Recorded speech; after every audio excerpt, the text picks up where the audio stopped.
We've got two very special guests tonight. We've delayed it a little bit before we started because we heard the papers or online it said it was 7:30. So what I'm going to do, we've actually been at Dark Horse all weekend, so we're very tired. Andy wants to introduce our speakers. Now, Andy has been amazing. He was our speaker last year, Andy Swarbrick, if anybody came last year, along with Danny. And he really helped me coordinate this whole meeting this year. And he's also looked after Katie. And the baby crying is actually Ida's baby. we can't boot him out just yet. So Andy is now going to introduce Ida, whose surname I can't pronounce. Don't worry, I Sorry. don't think anyone. Thank you. Hi everyone. Did anybody actually come last year? Yeah, a few people. Right, thank you. It's a real pleasure to be back here. Last year I came for 2 days. This year I made sure that because the Isle of Man is so beautiful and the sun is coming down amazingly, that I has been here for a whole week. And it's a gorgeous place, absolutely fabulous. I'm very jealous of everyone here. Anyway, I want to introduce our first speaker tonight. Ida,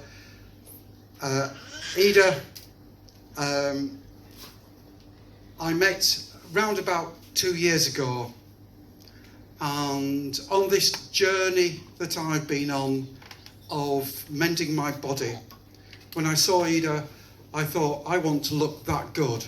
I'm certainly never going to quite match it in the same way.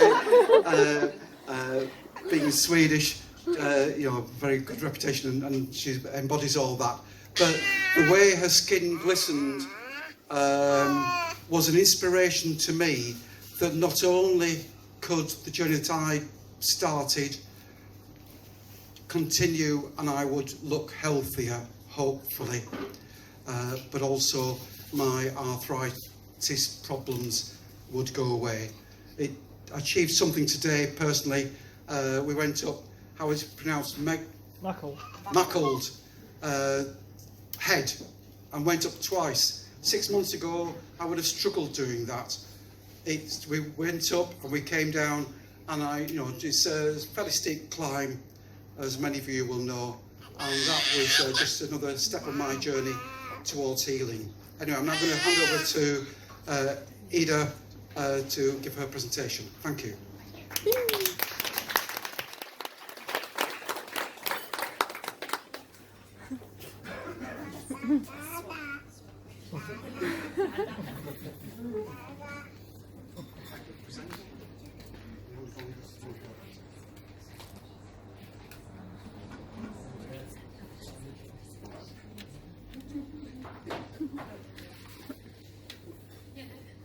Hi everyone.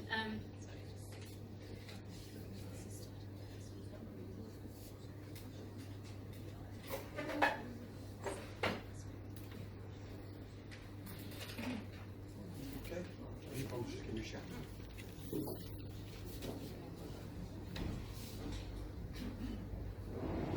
Hi.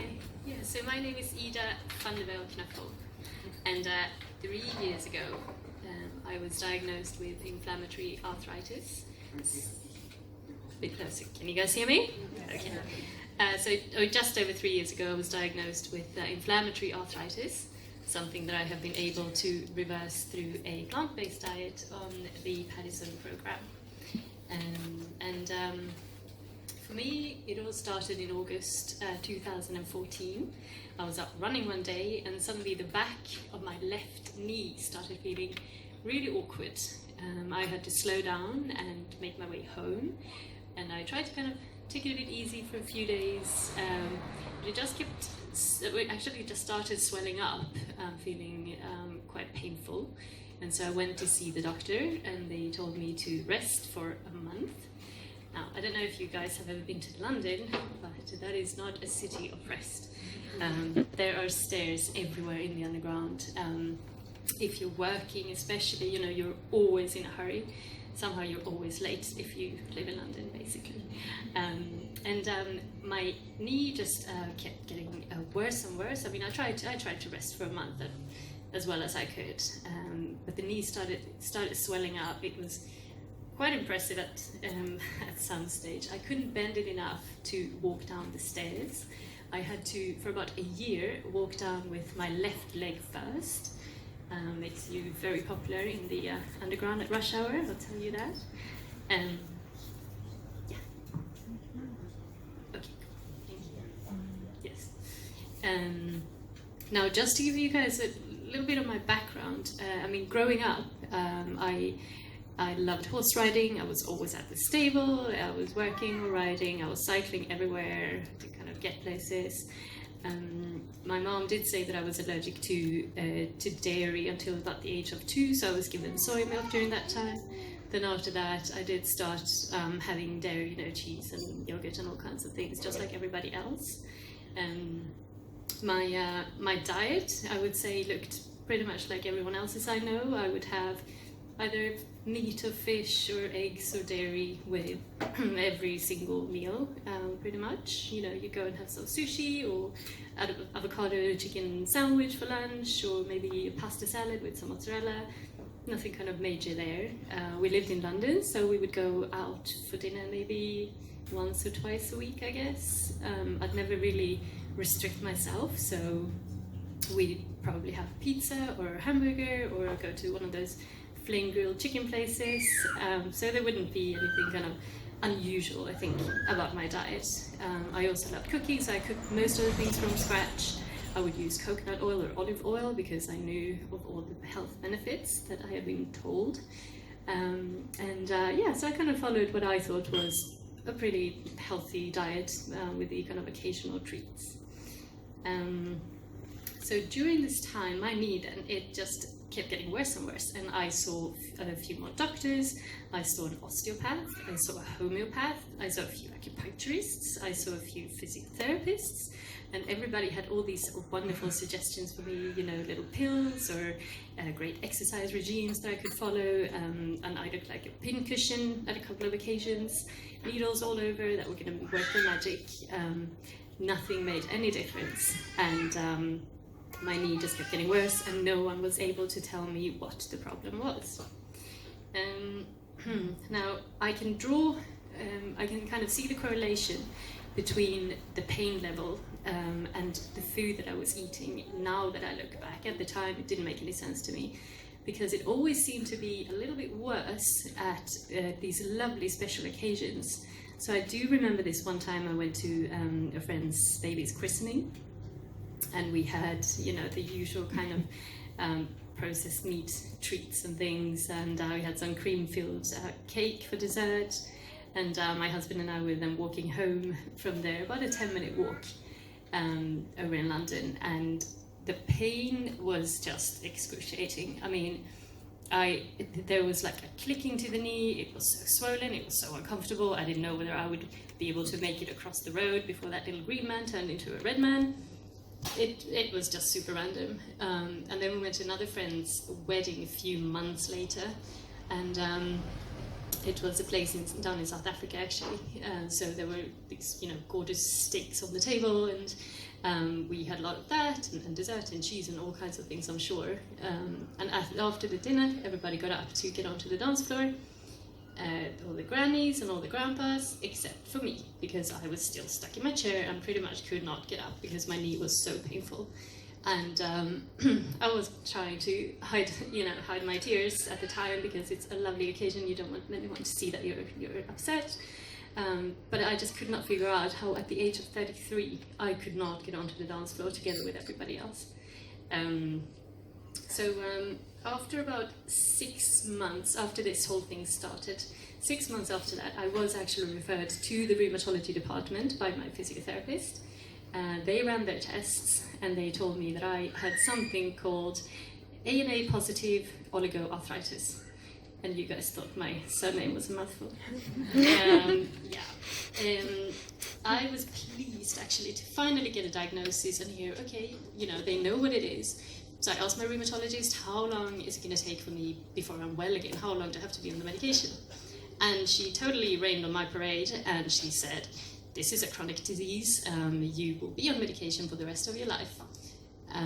Which I couldn't quite understand this, because she didn't ask me anything about my lifestyle or anything like that. This was just what I was told was going to happen.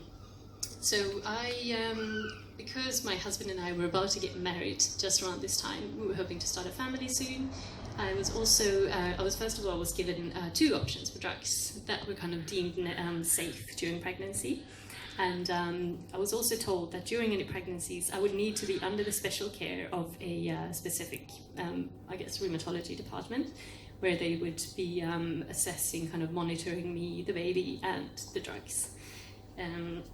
However, because of our upcoming wedding, out of pure vanity, I was delaying starting the medication because I had been reading up all kinds of things about the side effects, and I decided I didn't want to have a puffy face, for example, in the wedding photos, so I just powered on, and I only started the medication after the wedding. So our wedding dance, for example, was the slowest slow dance you could ever imagine. I had decided that I wouldn't let anyone see that this was actually really, really painful. It was like dragging a big log around. And, you know, for us, obviously, it was the most lovely dance ever. So in August 2015, so a year after it all started, I started taking something called sulfasalazine. And to me, this was the worst experience to date. I felt like I had some kind of metallic poison just running through my veins. I had a really unnatural headache. Within 2 weeks of starting the medication, I actually had an allergic reaction to it. I ended up in the emergency room, and they immediately took me off it. And that's when I realized that I was now down to one option. I was down to one option in terms of drugs when it came to being able to have a baby. And at that stage, something in me just kind of shifted. I decided that I had had enough. You know, this was ridiculous. I knew that there was absolutely nothing wrong with me. I must be doing something to cause the situation in the first place. And if that was the case, that meant that I would be able to do something to actually reverse it. So I started doing research, and every time that I read about someone who had been able to get well from any different types of arthritis, there was actually a mention of diet change. So I started out by cutting out dairy, and gluten, and sugar, all in one go. I also started doing yoga, and we're talking really, really simple yoga stretches, really. I was on YouTube one day researching kind of yoga for arthritis, and I just came across this one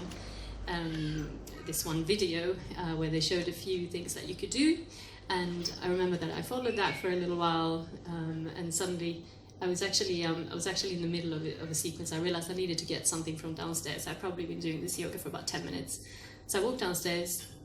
I got to the bottom of the stairs and realized that I had been walking down the stairs like a normal person who bends both their knees. And I just thought, okay, well, if this is the result I get in such a short time, I'm keeping this up. And so I started doing it religiously every morning and every evening. And I know that there are a lot of people who actually do get it in their knees. So I'll just quickly explain to you guys what the best exercise that I ever found. I think I did this probably for a year, every morning, every evening, maybe just 20 times or so. But you will be lying on your back with your arms and legs kind of straight like that, and then you bring both knees up towards your chest. At the same time, you bring your chest up towards your knees, and then you just stretch your arms down so that you cup kind of under your feet, so you're like this. You're breathing in, and then for 5 seconds, hold that pose, and then you just relax back again. And so in the beginning, I mean, I was nowhere near getting my knees to my chest, okay? It was ridiculous. It probably looked very funny. But every single time that I did this exercise, I realized that I was getting a tiny, tiny bit further. And so after a few months, it was all working for me. I was actually able to do this possession. So just a couple of weeks after then, implementing both the dietary changes and this yoga practice, I went to see my rheumatologist. And I remember that she just looked down at my papers when I entered the room, and then she looked up at me and she just said, your test results are back to normal. whatever you're doing, just keep doing it. I'm not going to prescribe you any more medication. And I just thought, oh my gosh, this is epic. And she also said, I would actually like to know what you are doing, because she apparently had a few patients who were quite interested in trying to reverse this naturally. So I just shared this with her, and I guess she just wrote it down, and she has actually referred a couple of people to me to get in touch and ask what I have been doing. So I think that was quite good, and I'm really, really, really grateful to her for listening and for just acknowledging that I was able to do something that changed this the natural way. So, and also as I was walking out of the hospital, I did call my husband, and I was in tears because I was so happy that these were the news. Now, I will say though that I knew at the time that there was still some inflammation going on in my body that I hadn't been able to attribute to any specific food. And so I continued my research online, and that's when I found the Paddison Program, where Clint Paddison has established why we get rheumatoid arthritis, inflammatory arthritis. The type that I got is supposed to be very similar to rheumatoid arthritis, which is why I'm here today. So what Clint's research brought to light was that the severity of my own immune system attacking my joints was being aggravated by dietary fats, so animal fats as well as vegetable oils, and also undigested proteins in my diet. So I was able to resolve the remaining bit of inflammation by going through the elimination process on the Paddison Program, and which was then followed by long periods of gut healing foods and certain types of exercise.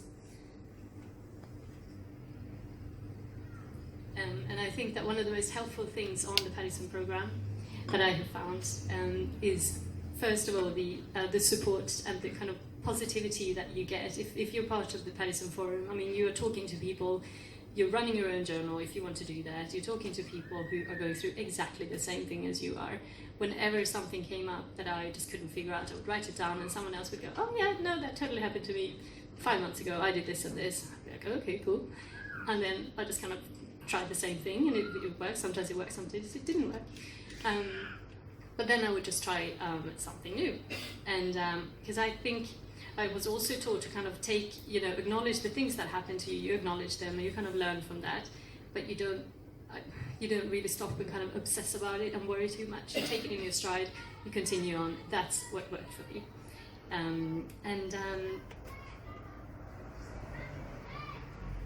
I already gave this away with that little guy.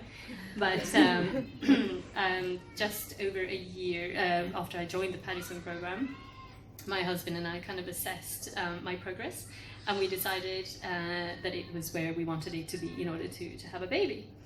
And I would say that I had probably finished about 90% of the healing. That means that there were still some foods that I would react to. So lentils, for example. I love lentils, but they just are not my best buddy.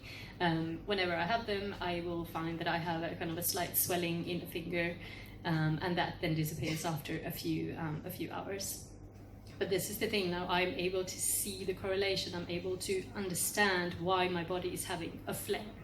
I don't like to use the term flares. We just refer to them as reactions, really, because that's basically what they are. And so I did fall pregnant, and I was blessed enough to have a drug and pain-free pregnancy under no special care of any rheumatology department.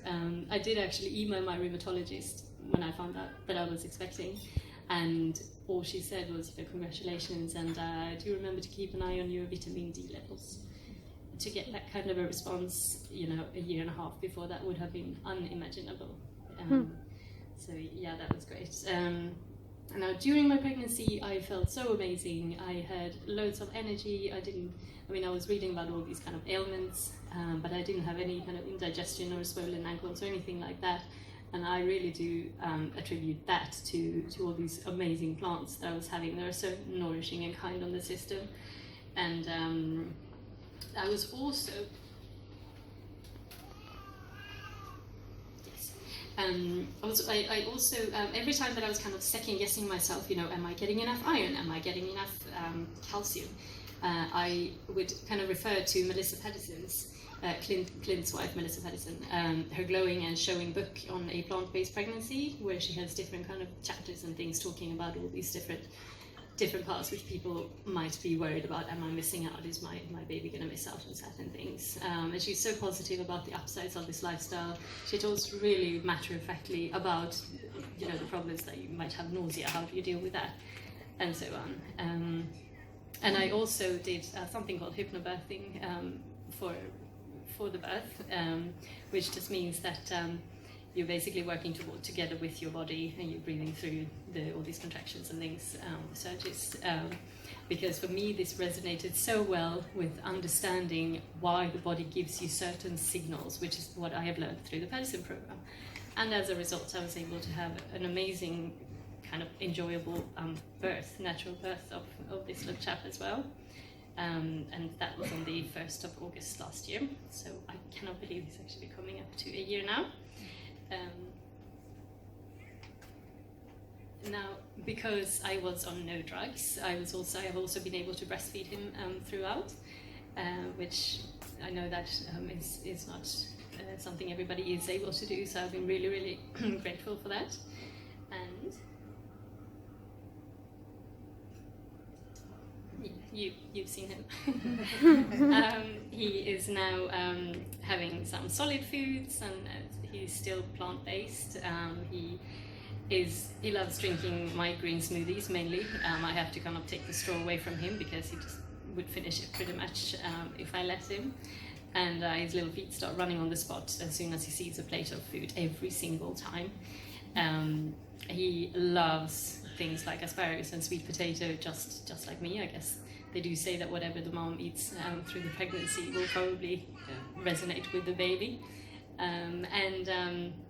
We went to Sweden, where I grew up, a couple of weeks ago, and his eyes were just kind of scanning the sides of the road as we were walking through the forest, because somehow mom and grandma made raspberries magically appear out of thin air. So yeah, he was very much enjoying that.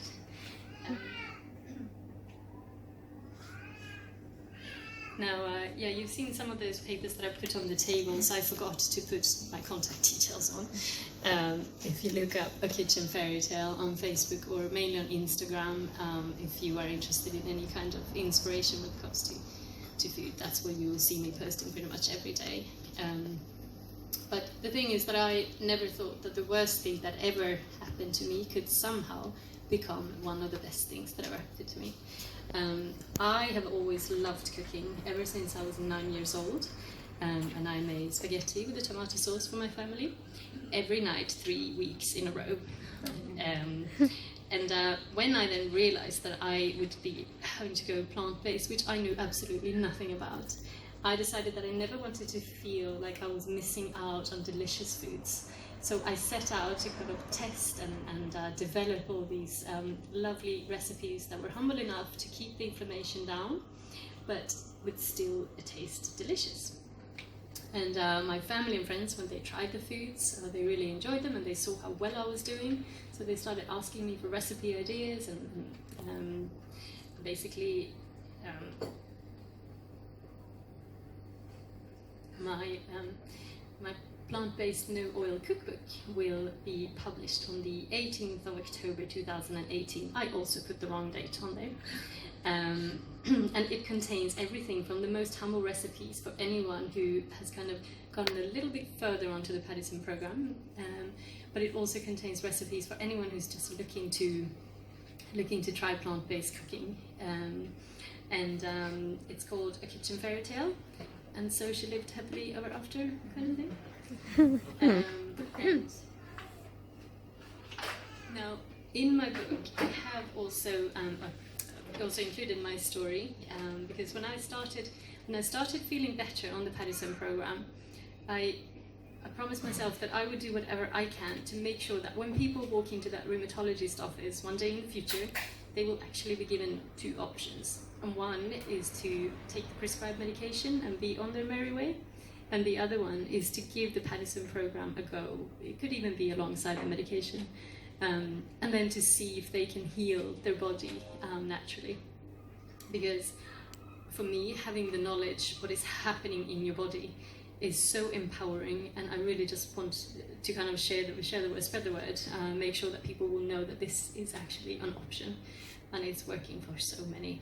So that was my story, and I also wanted to share a couple of kind of thoughts around being plant-based and a few kind of kitchen hacks with you guys.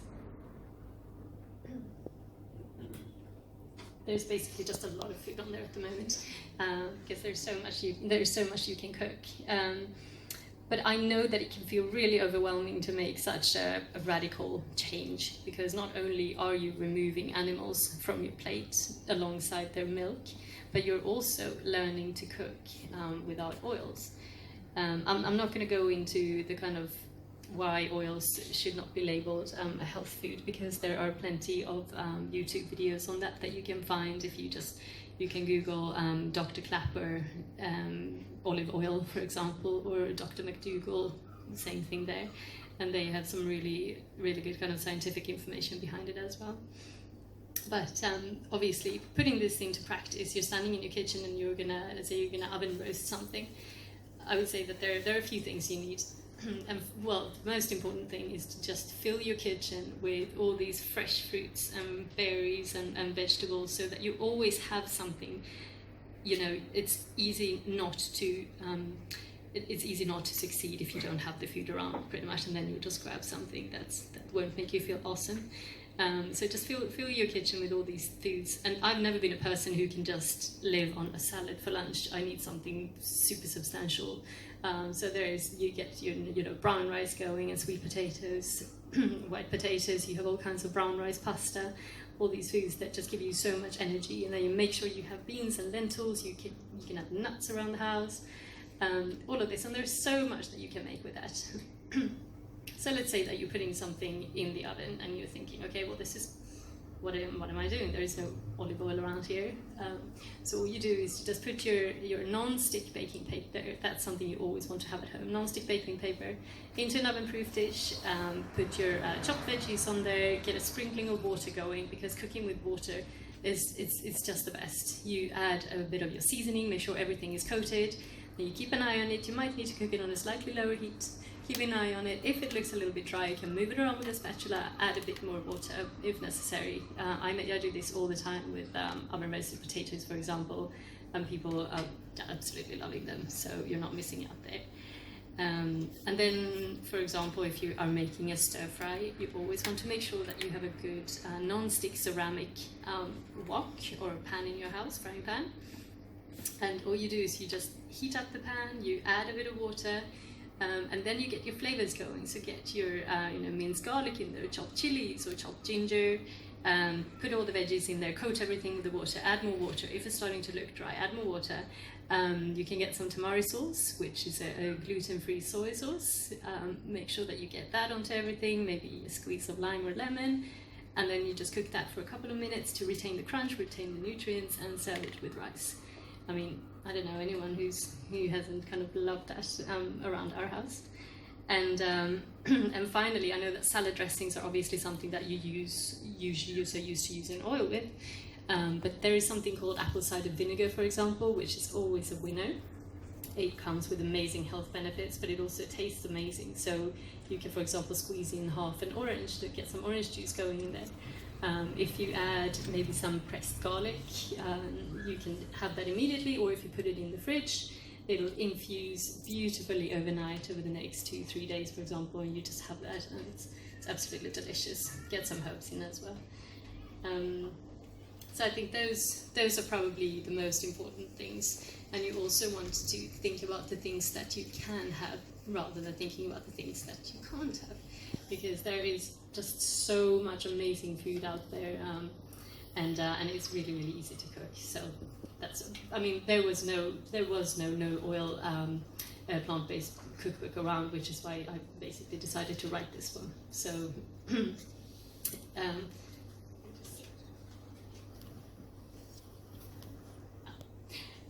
and I also wanted to share a couple of plant-based fails with you guys, because I've been on this diet for almost 3 years, and there is, you get into a restaurant, and I find that you basically get two camps when it comes to restaurants. You get the guys that are going to go, okay, awesome, this is a challenge, let's see something great that I can whip up for you, and you get the guys who go, ooh, yeah, maybe we can have some green salad leaves. I'm like, yeah, that's not gonna work. Yeah.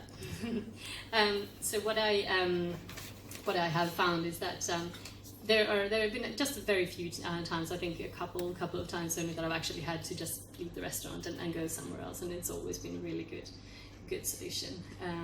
Then there's always the surprise of, for example, going to this fish, some kind of seafood restaurant. Went to a friend's wedding in San Francisco, and we were going to a seafood restaurant, and I'm just thinking this is going to be a complete disaster. So we emailed them a few days ahead and just said, oh, it's a vegan, no oil medical diet, which tends to actually alert people if you say that you're on a medical diet. And we arrived, and they had made this most amazing, I think it was a rice salad, a big salad, and then they had actually grilled some avocado, which is completely unthought of in my world, and it was the most delicious thing. The chef actually came out and asked me afterwards, did you enjoy that? I really loved the challenge. I just said, okay, great. Well, thank you very much. No, it was absolutely epic. And then I've been to restaurants where we actually went to another friend's. There were a lot of weddings a couple of years ago, and we flew down to Mauritius actually, and all my friends who went to this Chinese restaurant, and sat down, and I realized there wasn't really anything on the menu that I could have, so I just asked for some steamed rice and steamed vegetables, and I remember that it was so delicious. I think I brought my own tamari sauce. Sometimes you gotta do what you gotta do, right? So I brought my own tamari sauce, and I really enjoyed the meal. And afterwards, the owner, completely blank, refused to take payment because she felt so sorry for me to having to eat such a simple meal. Okay, I'll come back. But I think that I am just so grateful to Clint for putting his experience into this kind of a manual, making it possible for so many other people to give it a go and just try to heal the body naturally. And even looking back now, I actually wouldn't have changed the thing. It's been a really amazing journey. So thanks guys for listening.